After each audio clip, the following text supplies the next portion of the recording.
Dos Meireles, que vai nos apresentar o trabalho Erotismo na Academia por Alemão.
Bom dia. Primeiramente, eu queria agradecer a organização do evento e todas aquelas pessoas que trabalham tão arduamente para que ele aconteça. Eu vou tratar como diz o título, do erotismo na academia, o corpo além do modelo. A gente costuma carregar, não sei se é exatamente um preconceito, mas a ideia de que as academias, principalmente, e as obras feitas durante a era da academia são muito balizadas, muito padronizadas, muito arraigadas às regras, mas o que acontece é que mesmo assim a gente ainda percebe uma pulsão extremamente humana em algumas obras. Eu vou começar tratando da etimologia, do conceito, de algumas coisas que são importantes para a gente se situar nessa discussão, porque é um hábito, normalmente eu começo por aí mesmo, eu acho que é um bom ponto de partida. Então, se a gente partir do erotismo no sentido etimológico, como desejo amoroso, e lembrar que o desejo tem relação com esse instinto físico que impulsiona o ser humano ao prazer sexual, a gente já tem uma boa dica do que a gente está procurando aqui, né? E, como eu disse, o academismo é um conceito que vai estar atrelado a essa obediência aos preceitos acadêmicos, essa tendência artística de apreciar e imitar as obras da antiguidade clássica. E o nu artístico, o nu renascentista, normalmente é a base para a gente tirar esse conceito de nu artístico, e foi o padrão de estudo do corpo humano para esse ensino acadêmico da arte até praticamente início do século XX, na verdade, né? Com a premissa de estar fundamentado no estudo da anatomia e concebido sobre um critério idealizador que excluísse essa conotação sensual. Entretanto, a gente vai ter algumas pessoas, tanto da área da filosofia quanto da psicanálise e também da própria história da arte, que vão refutar essas linhas de entendimento diante de algumas obras. A maior parte delas, das que eu vou mostrar aqui, estão distribuídas entre o Museu Nacional de Belas Artes, o Dom João e a Pinacoteca de São Paulo. Então, Mota Peçanha é a primeira pessoa que eu trago e ele vai dizer que é inevitável a repercussão da pulsão erótica contida ou até incontida na obra e que do artista ao observador se desdobra no encadeamento de cumplicidades amorosas. E ele também vai acrescentar que a representação do corpo humano expressa a mentalidade de uma época, os valores predominantes em uma cultura. É um campo de valores entrecruzados, frequentemente em conflito. Ao que eu costumo citar, inclusive, como contraponto, o Anatole France, que diz que a melhor referência que a gente pode ter sobre uma época de uma determinada sociedade é uma revista de moda. Mas eu acho que a gente está falando daquilo que você veste, daquilo que você põe por cima, daquilo que é por demais construído. E quando a gente trata da arte erótica, a gente está tratando de uma coisa que é mais entranhada na nossa, é mais intrínseca à nossa humanidade. E o Ivo Mesquita, que foi curador, inclusive, de uma exposição na Pinacoteca de São Paulo que tratou do erotismo na produção acadêmica, ele acrescenta que através das obras eróticas pode-se descrever uma evolução do olhar e da produção da visualidade. Como eu disse, também tem representantes da psicanálise, a gente pode citar o Mauro Meixes, que diz que a obra de arte retém vestígio dos processos energéticos e representacionais inconscientes, funcionando como mediação entre desejos, no contato com o observador. Ao que me remete até ao próprio conceito do Bataille para erotismo. Embora ele não feche exatamente um conceito fixo para erotismo, ele ressalta o fato de que todos os animais sexuados se voltam à prática sexual, mas só o ser humano é capaz de erotizar isso. E aí, quando a gente fala em erotizar, a gente está falando de uma construção não só psicológica, mas também cultural. No que a gente começa a chegar perto já do entendimento até para a curadoria. Novamente citando o Ivo Mesquita, e foi a orientação que ele tomou para essa exposição, que foi belíssima, uma linha, uma forma, um clima que solapava a rigidez do ideal acadêmico, estabelecendo uma relação de cumplicidade extremamente gratificante e prazerosa para quem os olhasse. Algo que vazava e denunciava um outro pulsar na definição da imagem final. O século XIX é o século onde a gente costuma se pautar para falar desse século da academia, e mais uma vez voltando ao Mota Peçanha, representante da filosofia, o século mais pudibundo quanto à vida cotidiana inventa a teoria do no artístico. E realmente, como dar vazão a uma expressão da nossa própria natureza no momento em que a moral ainda está tão restritiva. Então, o erotismo vai emergir dessa união do no artístico à mitologia inicialmente, ou a mitologia ou alegorias, ou vai trazer um caráter de orientalismo, ou seja, nesse sentido a gente vai sempre vivenciar diante dessas imagens uma espécie de afastamento, a gente vai estar sempre tratando do outro, ou do outro porque é um ser mitológico, não é necessariamente um semelhante, ou um afastamento alegórico, um afastamento até temporal, e no caso do orientalismo, um afastamento étnico, um afastamento até em última instância geográfico, mas nunca nós mesmos, né?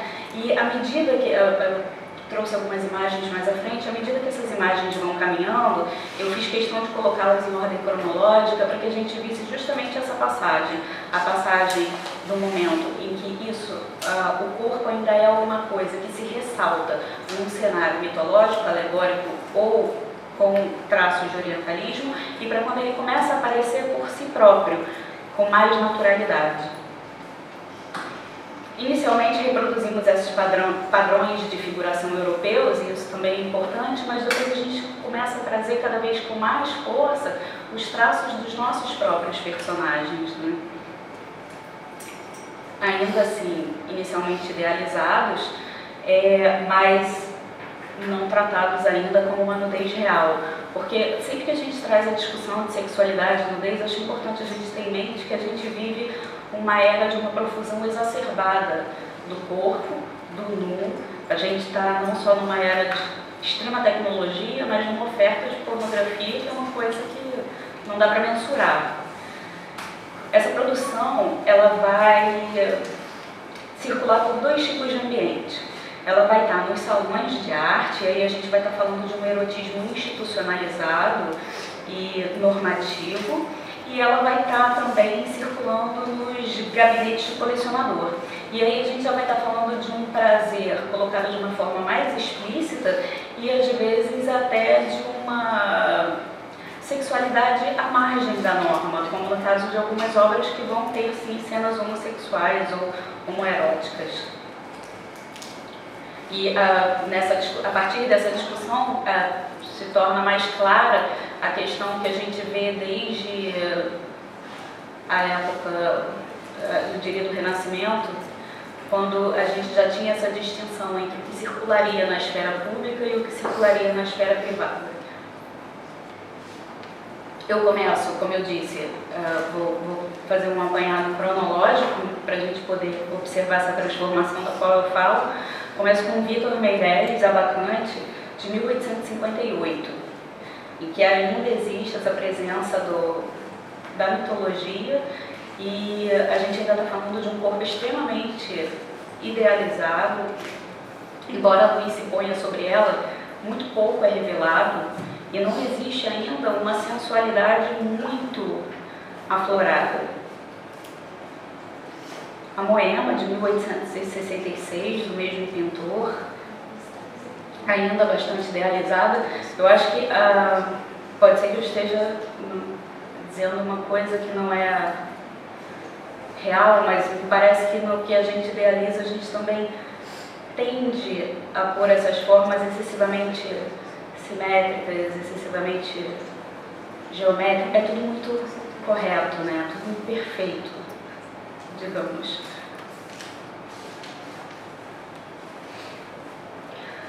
Trouxe também um Bernardelli, de 1879, que, embora seja uma figura santa, tanto a postura dele, que é uma postura extremamente sinuosa, quanto o rosto dele, as feições, tem uma aproximação das feições do êxtase extremamente importante.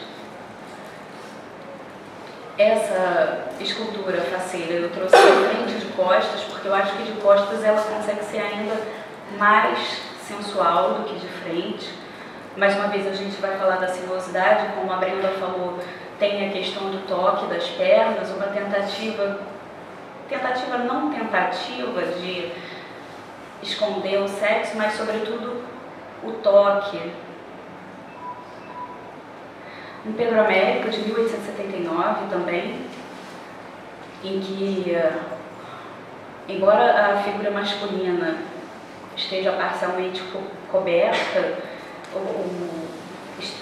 apenas parcialmente coberta, a nossa atenção vai praticamente de primeiro olhar para a figura feminina, que já começa a mostrar um pouco mais de sensualidade, mas ainda está no tema do orientalismo, ainda está nesse território que não é o nosso, esse território exterior. Outro Pedro Américo, no Voto de Heloísa, de 1880, e embora a figura principal seja uma freira, eu trouxe destacado aqui os detalhes, que na névoa ela tem visões, vamos dizer assim, de cenas sexuais, né? De aproximações sexuais, né? E a maneira como ela coloca a mão dela também. A mão dela está colocada de uma maneira, sim, sensual e sobre a região do sexo. Mais uma vez o Pedro Américo, 1882 e 83, com a Carioca e a Noite, agora trazendo a questão da alegoria, começando a sair um pouco da seara da mitologia, mas ainda assim com esse afastamento e essa idealização. É um processo, como sempre, como a gente está acostumado a ver na história da arte, gradativo. Esse Rodolfo Amoedo, eu acho que ele é eu o trouxe porque eu não quis deixar de fora por se tratar de um Rodolfo Amoedo, mas eu acho que ele é um ponto fora da curva dentro dessa linha que a gente está tentando observar aqui. Um tronco masculino de 1880. Esse caso da Marabá e do estudo para Marabá, também do Rodolfo Amoedo, eu tenho um apreço para tratar desse assunto por essa dupla.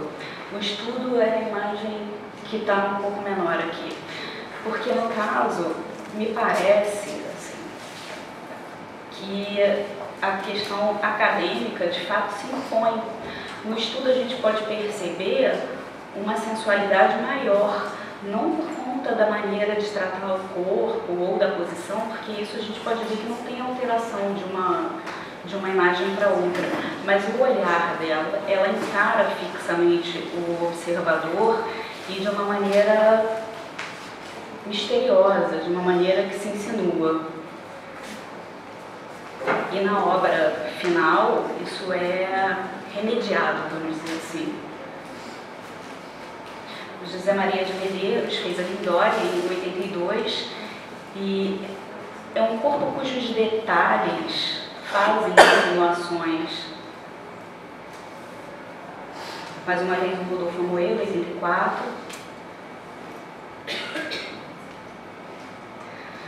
Bernardelli, de 1890, e aqui a gente já começa realmente a ir para o ambiente do ateliê e tratar o corpo como corpo mesmo, não como uma questão a se destacar de um todo fantasioso ou lúdico. Embora a gente ainda tenha, como eu disse, é tudo uma questão de processo gradativo, cada artista é um artista. A gente ainda tem em 93 o Oscar Pereira da Silva tratando de Sansão e Dalila. Também Oscar Pereira da Silva, Escrava Romana, acho que é um dos corpos assim, que é mais trabalhado nesse sentido da sensualidade, até porque o planejamento reforça a postura dela bastante. E a faixa turva no final da Messalina também dá um ar de mistério que envolve o espectador. O Eliseu Visconti, com São Sebastião, que tem um corpo extremamente erótico. O Antônio Parreiras, de 1909, também outro Antônio Parreiras. Eu coloquei o título em francês porque o título que ele recebeu em português, que eu encontrei, não correspondia, não tinha qualquer relação com esse título em francês, então eu preferi manter. E aqui a gente realmente já vai partindo mesmo para essa esfera mais natural, já em 1913. Eu acho que, a mim pelo menos, que já estava com essa percepção acesa, na apresentação da colega, da Brenda, eu já vinha observando, conforme ela vinha mostrando as obras, pelas datas, esse movimento já ia acontecendo. A Odalisca, de 1913 também, Virgílio Maurício, de 1914, e a gente já vai para 1937, que já entra mais no século XX, mas eu acho que ele ainda tem um quê muito similar às outras imagens que a gente vem tratando.